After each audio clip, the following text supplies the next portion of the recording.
Sadguru, when certain youngsters face problems or difficulties like failures, breakups, loss, etc., a few go for drugs or alcohol instead of solving the problem and finding solutions. So, I want to know what is that one hope a person can cling on to even when he is fully shattered from within? Oh, so many broken hearts here who are clapping their hands.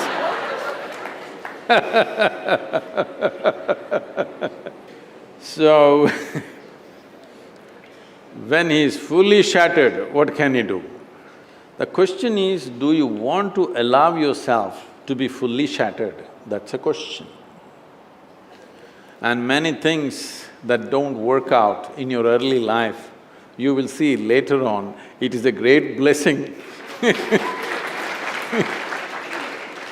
There are many ways to look at this. Let me tell you this. This happened in 1941.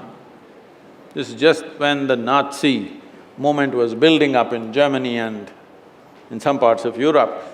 So one day in Austria, a bunch of German soldiers came, broke into the homes, the Jewish family, a rich family, they broke the home and took away the adults, everything was robbed. And these two children, a 12-year-old girl and an 8-year-old boy were taken away. They were taken to a railway station.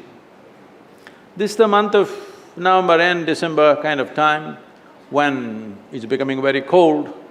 So they were kept in the railway station for 3 days because the trains did not come. Boys, little boys being boys, they started playing football. So they were playing football and then suddenly the train came. The train is not a passenger train, it's a cargo train, the goods train. So when the train came, the soldiers came and rushed everybody into the wagons which are there. Everybody got in and the little boy and the girl also got in, but the little boy forgot to wear his shoes. He left his shoes outside and they pushed him into the wagon. So without shoes he came. His sister, a 12-year-old girl, saw her kid brother coming without shoes and she got mad with him. She held him by the ear, boxed his ears, scolded him nicely, slapped him. Say, "You idiot, already we are in enough trouble, now you come without shoes." Because in Germany in winter, no shoes means you may lose your feet. So she's angry about that. In the next station, the boys and girls were separated. After 4 years, after the war was over, she came out of the concentration camp to find 17 members of her family, including her little brother, all had vanished. No records, no sign of them, they just evaporated. At that time, the only thing that bothered her was the last few things that she said to her little brother.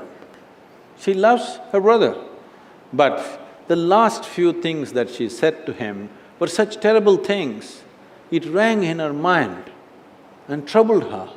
These are the last things I told my brother and after that I'm never going to see him, he's gone. So she took a vow, if I speak to anybody in my life, I will speak in such a way, if this is my last word, I will not regret. This one thing transformed her life in such a way. She went on to United States, she died in 2006, she did some phenomenal work, built a hospital somewhere near Chicago, I think. She lived a fruitful life. I'm saying, even if you're put through the most horrible situations, either you can come out using that experience as a better human being, or you can use the experience to become a horrible mess. So whenever something hurts you, there are two options. You can either become wounded or you can become wise. This is the choice. The more things hurt you early on in your life, the wiser you should have become, isn't it? But unfortunately, most people become wounded. This is simply because they just need an excuse to turn their own intelligence against themselves, that's all. Especially if the world around you turns against you, is it not very, very important that your intelligence stands up for you?